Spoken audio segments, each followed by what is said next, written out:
menurut aku kadang opininya itu malah jatuhnya itu kayak menjatuhkan salah satu pihak gitu atau berat ke salah satu pihak, dan cara mereka dapetin centang biru juga nggak perlu kamu harus jadi tokoh publik dulu kan.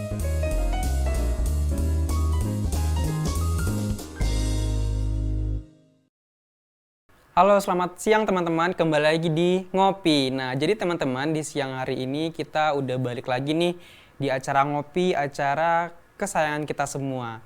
Dan pada hari ini kita udah kedatangan bintang tamu yang sangat luar biasa, yaitu ada Kak Naya. Halo semuanya. Oke, halo Kak Naya. Gimana kabarnya hari ini, Kak?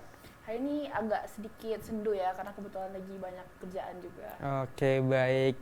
Tetap semangat kan ya, karena pada hari ini tentunya kita akan melanjutkan obrolan dengan topik-topik yang sangat kekinian dan juga harus santai tentunya. Nah, jadi teman-teman, pada hari ini kita akan membahas topik yang sangat relate dengan kehidupan kita pada saat ini, yaitu terkait dengan media sosial dan juga media digital. Nah, seperti yang kita tahu, sekarang semua orang itu nggak bisa lepas nih dari media sosial. Nah, jadi nih karena ya, gimana sih pendapat Kak Naya tentang perkembangan media sosial pada saat ini? Menurut aku sih karena kita udah di era 4.0 ya sekarang ya. Nah kan itu makin masif lagi nih gimana penggunaan media sosial, gimana cara kita menggunakan media sosial itu nggak cuma hiburan aja, tapi emang kayak seluruh aspek kehidupan kita kan di media sosial kan.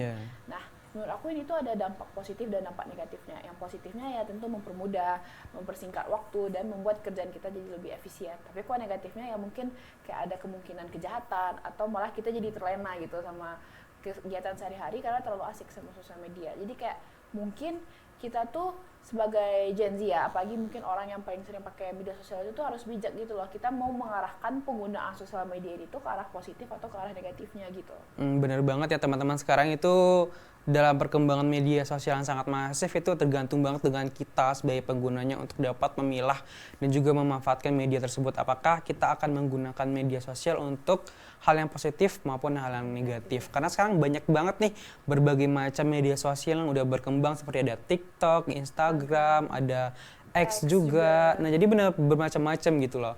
Nah, dan sekarang itu juga perkembangan media sosial nggak terbatas buat kasih-kasih kabar, berbagi foto, video, dan juga segala macam. Tapi media sosial sekarang itu juga memungkinkan kita nih buat misalnya nih berdagang di media sosial. Kayak misalnya TikTok ada afiliator atau mungkin ada fitur TikTok Shop yang dikhususkan banget oleh TikTok itu sendiri. Yang mana di media itu kita langsung dapat berinteraksi dengan calon konsumen melalui live tersebut gitu. Nah, kalau menurut pandangan Kak Naya sendiri nih, gimana sih tentang perkembangan e-commerce yang apa ya, memang sangat diutamakan ke dalam bentuk media sosial saat sekarang ini?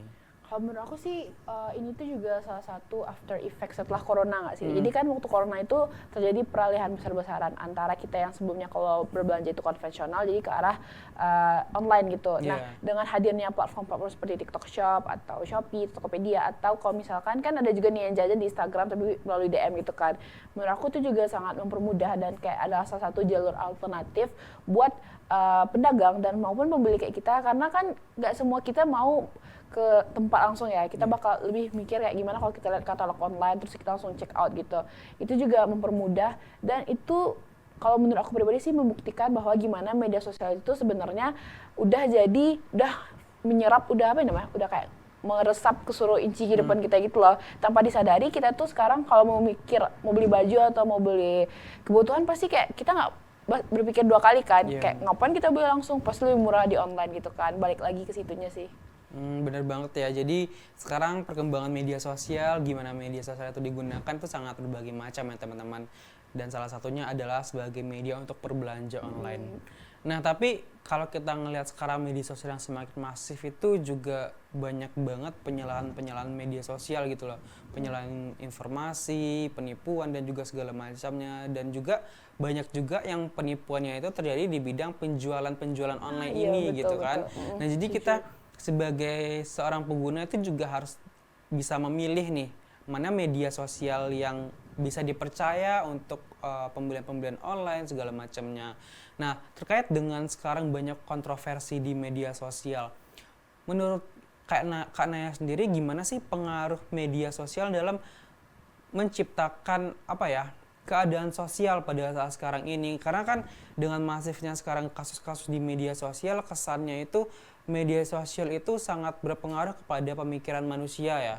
Nah, gimana nanti manusia itu berperilaku dan bertindak di media sosial untuk mempengaruhi orang lainnya? Gimana nih Kak Naya, menurut Kak Naya? Kalau menurut aku sih peran influencer atau seseorang yang memang banyak gitu followernya di sosial media itu sangat berpengaruh gitu loh. Kayak kalau misalkan aku lihat contohnya itu di Twitter. Jadi kalau di Twitter itu kalau misalkan ada akun-akun centang biru itu, kalau kayak ngasih opini, bahkan menurut aku kadang opininya itu malah jatuhnya itu kayak menjatuhkan salah satu pihak gitu atau berat ke salah satu pihak, dan cara mereka dapetin centang biru juga nggak perlu kamu harus jadi tokoh publik dulu kan, kamu bisa beli. Nah, hal-hal kayak gitu juga menyebabkan mereka tuh bisa menyetir gitu loh, kayak mereka tuh bisa ngebuat environment mereka sendiri, dan nanti mereka bisa mengarahkan si influencernya tadi itu atau si orang yang berpengaruh tadi itu bisa mengarahkan pembahasan topiknya gitu. Jadi kayak nge-leading orang-orang supaya ngebully atau misalkan ngehujat satu topik gitu. Dan gimana ya, itu juga salah satu dampak negatif kan, karena kita pun sebagai orang yang menggunakan sosial media kadang malah mempercayai orang-orang kayak gini sebagai kiblat informasi kita kan.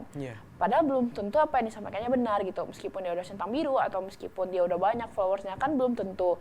Nah, ini tuh adalah salah satu bukti kalau balik lagi kalau pengguna sosial media itu ke kitanya, kayak gimana sih kita tuh bisa menggunakan ini tuh dengan bijak, memilah informasi dengan baik dan benar. Karena kalau misalkan kita nggak berperilaku bijak, kita tuh akan jadi salah satu orang yang menyalahgunakan sosial media. Kayak tadi dibilang Kak Teja kan juga zaman sekarang ini kebanyakan orang pakai sosial media ini untuk hal-hal negatif gitu, misalkan kejahatan.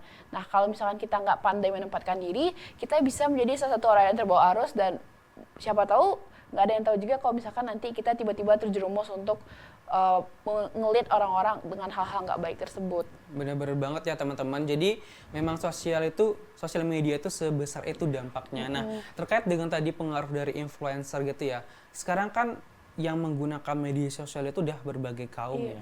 Bahkan juga anak-anak nih banyak yang menggunakan media sosial, sudah pandai bermedia.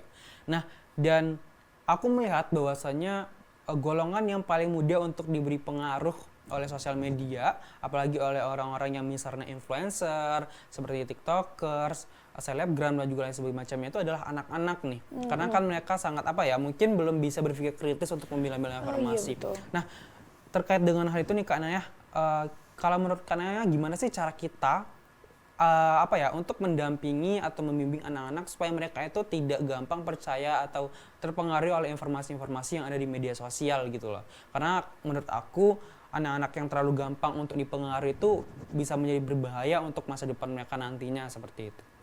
Kalau menurut aku sih kan itu namanya kayak Gen Alpha kan, yang di setelah Gen Z. Nah, mereka tuh emang salah satu sasaran empuk kalau misalkan kamu mau mendoktrin atau kalau misalkan kamu mau kayak memberikan informasi yang mereka tuh bakal telah mentah-mentah aja gitu. Karena balik lagi literasi media kritis mereka tuh sangat kurang gitu.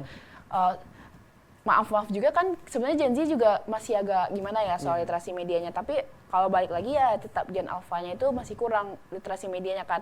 Mungkin menurut aku kalau kita posisikan diri sebagai orang tua, kita bisa kayak mengajarkan kalau ada beberapa hal di media sosial atau di platform digital kayak gitu tuh yang nggak pantas untuk kamu lihat. Kan ada kayak fitur YouTube Kids misalkan, terus ada kayak parental guide. Jadi mereka tuh harus membimbing gitu loh, kalau misalkan nggak semuanya boleh kamu cerna, nggak semuanya harus kamu konsumsi. Dan menurut aku kita juga harus mengajarkan kayak cross check informasi gitu nggak sih, karena biasanya kan anak-anak gitu juga kalau tidak kalau baca berita kayak yakin gitu, udah langsung percaya kayak itu, langsung disebarkan gitu. Mungkin kita bisa ngajarin dari dini kalau ada berita yang kita terima itu harus kita cek lagi supaya kita pastikan lagi kebenarannya gitu, biar nggak misleading, kesalahpahaman juga.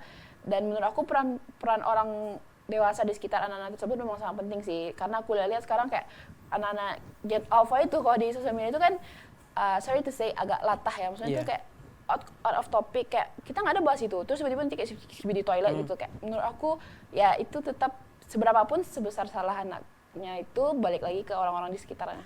Benar, berarti memang pengaruh dari orang-orang terdekat itu mempunyai dampak yang sangat besar, terutama orang tua. Gimana orang tua memparenting anak-anaknya, bagaimana orang tua memperlakukan anaknya itu juga menentukan gimana sikap mereka di kehidupan sosial dan salah satunya di bermedia sosial. Nah, jadi dalam hal ini berarti kita harus sebagai seorang orang tua misalnya itu harus bijak dalam memberikan arahan kepada anak. Karena kan sekarang banyak sekali anak-anak yang diberikan oleh orang tuanya fasilitas seperti gadget, handphone, tab dan juga lain sebagainya macamnya yang mungkin apa ya, orang tuanya beranggap dengan diberikan fasilitas seperti itu anak-anaknya bisa menjadi lebih tenang dan juga lebih nurut. Nah, padahal sebenarnya itu bukan solusi utama seperti itu kan. Nah, jadi mungkin diperlukan kalau memang nih orang tua mau memberikan fasilitas-fasilitas digital itu harus diperhatikan. Mungkin anak-anaknya diberikan screening time tertentu, screen time. Terus juga mungkin kan ada tuh fitur kayak misalnya kontrol orang tua di handphone mereka juga harus diaktifkan agar orang tua itu dapat mengontrol dan melihat kira-kira apa aja sih kegiatan dan aktivitas anak-anaknya di media sosial seperti itu. Iya betul, aku setuju. Oke.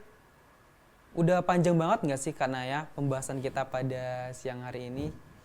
Kayaknya udah sih, soalnya tadi kita bahas dari awal sosial medianya terus sekarang ke dampak anak-anaknya juga kan, kayak udah kompleks pembahasannya. Kompleks banget, kita udah bahas gimana media sosial itu berjalan, penggunaannya bagaimana, kemudian juga dampak-dampaknya seperti apa, kemudian pengaruh dan juga hal lain sebagai macamnya itu seperti apa gitu.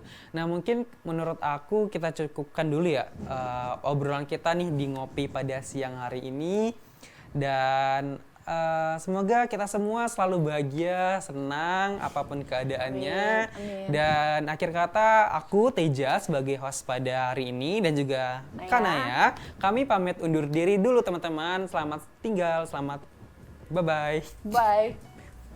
Dadah.